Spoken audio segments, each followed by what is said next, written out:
Señoras, señores, ¿qué tal? Buenos días, muy buenos días y bienvenidos a Radio Intereconomía, Capital Intereconomía. Es miércoles ya 17 de diciembre. Cuidado hoy con la niebla, especialmente en Guadalajara. Suben las temperaturas en toda la península, pero bajan en Canarias. Es el mundo al revés. Es miércoles y el día viene con más presión de Trump a Maduro por el bloqueo total a los petroleros que entran y salen de Venezuela. Día que llega con una bofetada de Europa a España por los coches de combustión. Enseguida se lo cuento. Y día con la mirada puesta en el petróleo. Se columpia en el entorno de los $60 en bancos centrales. Ojo a Japón y en cifras de inflación. Y atentos, como no, a Donald Trump. El presidente de Estados Unidos ofrecerá esta misma noche un discurso a la nación desde la Casa Blanca. Hará balance de su gestión en el primer año de mandato. Rubén Gil, ¿qué tal? Buenos días. Buenos días. A las 9 de la noche, hora de Washington, 3 de la madrugada hora española, Trump va a pronunciar un discurso en el que pondrá en valor los logros alcanzados desde su regreso a la Casa Blanca el pasado mes de enero, como contaba su portavoz Caroline Levitt. Como todos habéis visto, en Truth Social el presidente Trump va a dar un discurso conjunto a la nación. No un discurso conjunto, sino un discurso a la nación mañana por la noche en directo desde la Casa Blanca a las 9, hora del este. Sé que todos los estaréis viendo. Va a ser un discurso realmente bueno. Acaba de estar en el despacho Oval con el presidente discutiendo el tema. Va a hablar mucho sobre los logros de los últimos 11 meses, todo lo que ha hecho para devolver la grandeza a nuestro país y todo lo que sigue planeando hacer para seguir cumpliendo con el pueblo estadounidense durante los próximos 3 años.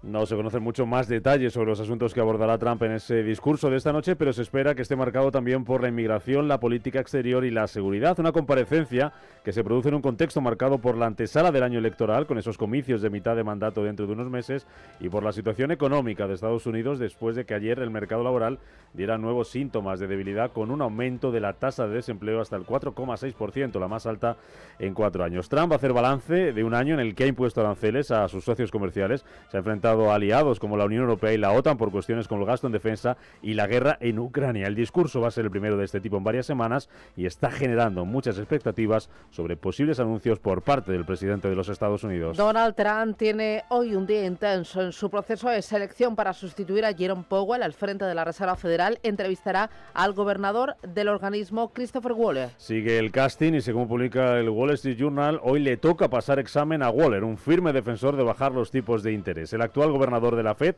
que fue clasificado en una encuesta de ese mismo medio como la mejor opción de los economistas para dirigir el organismo, parece que cuenta con pocas opciones, ya que carece de relación personal con Trump, a pesar de haber sido nominado por él para la Reserva Federal en el año 2020. De todos modos, con la entrevista de hoy, Waller se suma a los nombres a los que el presidente de Estados Unidos ya había colocado en el foco para sustituir a Powell y que incluso ya había entrevistado, como el exgobernador de la Fed, Kevin Warsh, y el director del Consejo Económico Nacional, Kevin Hassett, un Hassett que hablaba ayer en la CNBC precisamente de la importancia de la independencia de la Reserva Federal.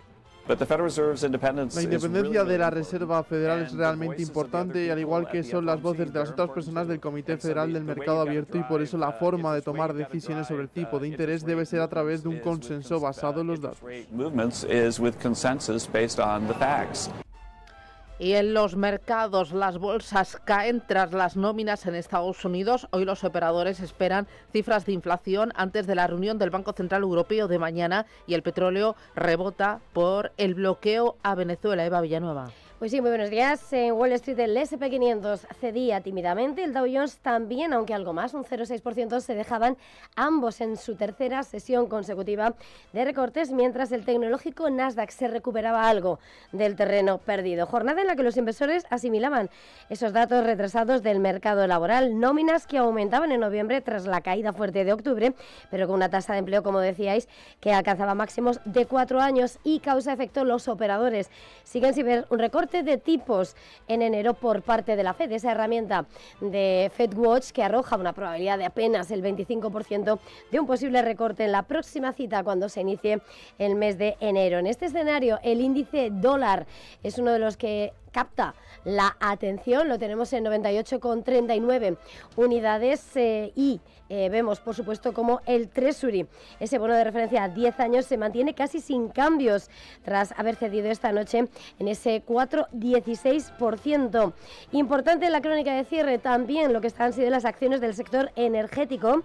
También registraron pérdidas, ya que el petróleo crudo estadounidense cerraba en su nivel más bajo desde 2021, presionado por un superávit inminente y lastraba a las grandes del sector. Sin embargo, hoy la crónica del mercado se inscribe en clave de ese oro negro. Por todo lo contrario, los precios del petróleo se están encaminando a precios fuertes de subida en tiempo real. Lo tenemos un 1,30% de subida, y es que el presidente de Estados Unidos ha ordenado el bloqueo total y completo de todos los petroleros sancionados que entran y salen de Venezuela, con lo cual se convierte en uno de los grandes referentes del día.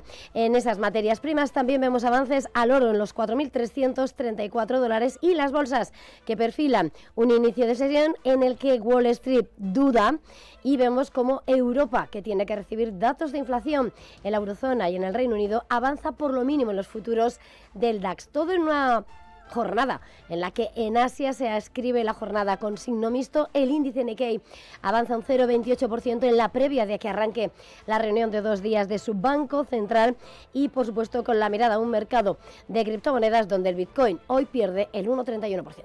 En Estados Unidos, el culebrón entre Warner, Netflix y Paramount podría llegar a su final. Warner ha recomendado a sus accionistas que acepten la propuesta de Netflix y que rechacen la última oferta de Paramount Skydance. Roberto Sol, buenos días. Buenos días. Una oferta que es de más de 100.000 millones de dólares, casi 20.000 millones más de lo cerrado en el acuerdo con el gigante de streaming. Parece que desde la compañía prefieren el potencial del streaming a futuro y la visión a largo plazo de Netflix que la mayor oferta económica de Paramount. A pesar de esto, el acuerdo tiene que pasar aún por la aprobación de los reguladores antimonopolio, y Donald Trump ya ha dejado claro su favorito. El presidente de los Estados Unidos ha afirmado que la oferta de Netflix podría ser un problema debido a la gran participación de mercado de la compañía, y ha asegurado que estará involucrado en la decisión. Otra de las bazas con las que contaba Paramount era la involucración del yerno de Trump, Jared Kushner, en la operación. Una baza que parece que se esfuma, ya que según Bloomberg News, su compañía Affinity Partners ha abandonado la puja. Y mientras las inversiones siguen moviéndose en el campo de la inteligencia artificial, según The Information, Amazon podría invertir $10.000 millones en OpenAI. Según el medio, el acuerdo podría hacer que la compañía de Sam Altman usara los chips Titanium de Amazon. El acuerdo, de cerrarse al final, haría que OpenAI obtuviera una valoración de $500.000 millones. Este movimiento se produce en un momento en el que la compañía se prepara para una oferta pública inicial que elevaría su valoración hasta el $1 billón. Esta financiación, según The Information, se antoja clave para facilitar una ronda de recaudación de fondos más amplia que involucre a más inversores. Además, el acuerdo incluiría una versión empresarial de ChatGPT para Amazon, aunque de momento no se sabe qué características tendría. Así pues, la empresa de Jeff Bezos haría una apuesta muy fuerte por OpenAI, mientras se mantiene fuertes inversiones de miles de millones en su mayor rival, Anthropic. Aquí en Europa, bocanada de aire fresco para la industria del automóvil. La Comisión Europea ha presentado su nuevo paquete legislativo para la industria del automóvil, en el que descarta la prohibición a la venta de vehículos contaminantes para sustituirla por un objetivo de reducción de emisiones. La industria del motor tendrá que reducir en un 90% las emisiones de la flota que tenga en circulación frente a los niveles de 2021. El 10% restante, para lograr la ansiada neutralidad en las emisiones, podría llegar a través del uso de créditos verdes y herramientas financieras que compensen el mayor coste y la dificultad del recorte de contaminación. Stephanie Seyur es vicepresidenta de la Comisión Europea y responsable de industria. ¿Qué tecnologías estarán disponibles para los europeos? Afirmamos claramente el principio de neutralidad tecnológica. Confiamos en la industria para proponer las soluciones más pertinentes para alcanzar la descarbonización, y estas se encontrarán en particular en la categoría del 10%, por supuesto, de los vehículos eléctricos, pero también de los híbridos recargables, los vehículos con prolongador de autonomía y los vehículos con motor. A moteur thermique. De esta forma, Bruselas consigue mantener la guía legislativa para que el grueso de la flota automovilística europea sea en el futuro eléctrica, pero dotando de flexibilidad a los fabricantes para que puedan mantener cierto volumen de producción de otros coches como los de motor o de combustión interna o los híbridos. Además, la Comisión va a diseñar un programa específico de incentivos a los coches eléctricos de pequeño tamaño para impulsar la movilidad urbana sostenible. Lo acordado en Bruselas supone un respiro para la industria del automóvil ante un momento crítico debido a la feroz competencia de los fabricantes chinos. Varios gobiernos han respaldado estas demandas, especialmente Francia e Italia, mientras que nuestro país optó por la posición contraria. Pedro Sánchez reclamaba a Ursula von der Leyen que mantuviera la prohibición de comercializar vehículos con motores de combustible a partir de 2035. 7:10, esto es Radio Intereconomía. El miércoles nos trae más noticias.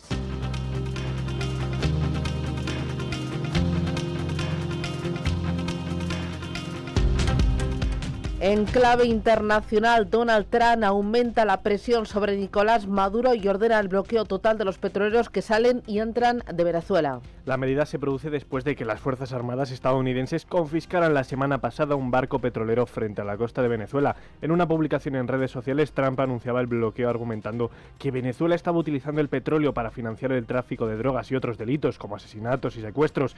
El presidente venezolano Nicolás Maduro anima a los trabajadores de la industria petrolera y gasífera a organizar una gran protesta mundial contra el gobierno de Estados Unidos. La clase obrera petrolera, a través de esta Comisión Constituyente Internacional, debe proceder a defender el derecho a la libertad de comercio del principal producto de exportación del petróleo venezolano en todos los escenarios internacionales. El Parlamento Europeo debate las prioridades para la última cumbre europea del año. El tema principal será el uso de los activos rusos inmovilizados para ayudar a Ucrania. Los jefes de Estado y de Gobierno de los 27 deben decidir a partir de mañana si movilizan los 193.000 millones de euros en activos rusos congelados. Una medida que de momento cuenta con la oposición de Bélgica y de Hungría. Mientras tanto, siguen las negociaciones para intentar poner fin al conflicto. Anoche, desde el Kremlin, su portavoz, Dmitry Peskov, rechaza una tregua con motivo de la Navidad, como había pedido Alemania. Ahora se trata de si aceptamos o no, como dice el presidente Trump, el acuerdo. Nuestra postura es bien conocida, coherente, transparente y comprensible para los estadounidenses y en general también es comprensible para los ucranianos. Estamos convencidos de ello. El gobierno de Estados Unidos amenaza con responder a las multas que impone la Unión Europea a las compañías tecnológicas americanas. Las últimas han sido las de X, Meta y Apple. El representante de comercio de Estados Unidos, Jamieson Greer, amenaza con adoptar sanciones para responder a esas multas y menciona a la multinacional española Amadeus como una de las compañías que ha podido operar libremente en el país norteamericano. Y el presidente de Brasil, Lula da Silva, pide a Francia e Italia que firmen el acuerdo de la Unión Europea con Mercosur. Lula insta a Macron y Meloni que abandonen las reticencias acerca del acuerdo que se debería firmar este próximo sábado y asegura que la agricultura brasileña no hará competencia a la de los países europeos una vez que esté en vigor el pacto.